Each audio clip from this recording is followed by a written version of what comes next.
Bonjour, nous sommes le mercredi 29 octobre 2025 et je vous propose la situation des cultures de cette semaine. En ce qui concerne les colzas, ils continuent leur développement. Donc là maintenant, pour la majorité des parcelles, on est de 8 feuilles à plus de 10 feuilles. Donc les colzas sont vraiment beaux, à part comme toujours les parcelles où il y a eu un manque d'eau à la levée et là elles sont plus en retard ou voire elles ont été retournées. En ce qui concerne les ravageurs, pour le moment c'est assez calme. On a fini la période des altises. Au niveau des vols de charançon du bourgeon terminal, pour l'instant, il n'y a pas eu de capture, donc c'est l'insecte qu'il faut continuer à surveiller. Et pour les larves d'altise, pour l'instant, on en observe un petit peu, mais sur les gros colzas, ça ne présente aucun danger. Et au vu des températures actuelles, il est encore trop tôt pour réaliser les applications de propyzamide. En ce qui concerne les céréales d'automne, donc là, au niveau des orges d'hiver, globalement tout est élevé, et les premiers semis sont à 3 feuilles.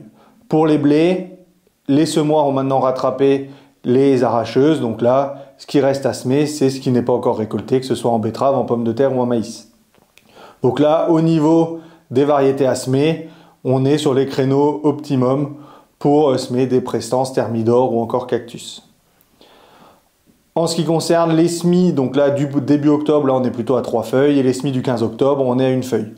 Donc là, la priorité, c'est de surveiller les pucerons, même avec des conditions pas trop favorables comme on a en ce moment, avec du vent, de la pluie, des températures pas trop élevées. On en observe en parcelle, notamment dans les coins abrités, les fonds de vallée, les bordures de haies ou de forêt. Donc là, il faut surveiller. Je vous rappelle que le seuil d'intervention est de 10% de plantes touchées ou présence pendant 10 jours. Au niveau des limaces, c'est pareil, là avec le retour des pluies depuis une dizaine de jours, on en observe, donc comme d'habitude, un sol plutôt argileux, précédent colza. Donc là, il faut continuer la surveillance.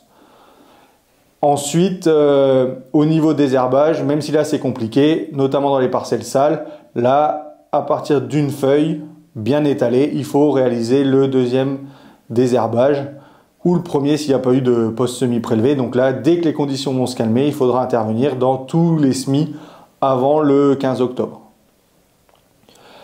Et le début novembre marque également le début de la période optimale pour les semis de protéagineux d'hiver. Donc que ce soit pois ou févrole, donc là à partir de fin de semaine, début de semaine prochaine, on va entrer dans le créneau favorable. De plus, la météo a l'air d'annoncer des conditions plutôt sèches, au moins à l'heure actuelle. Donc là, il faut en profiter puisque les protéagineux sont sensibles aux problèmes de structure. Donc si on est sur des sols plutôt ressuyés, ça sera bien pour semer.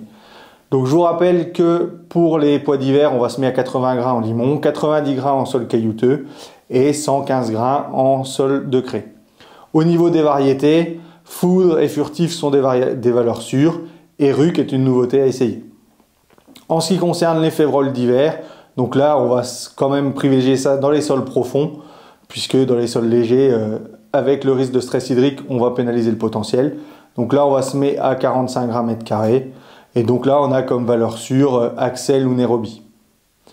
Et il faudra désherber dans la foulée, faire un post semi prélevé pour avoir des parcelles propres en protéa parce que faire du post levé, c'est toujours assez risqué en termes de risque de phytotoxicité. Je vous souhaite une bonne semaine, à la semaine prochaine.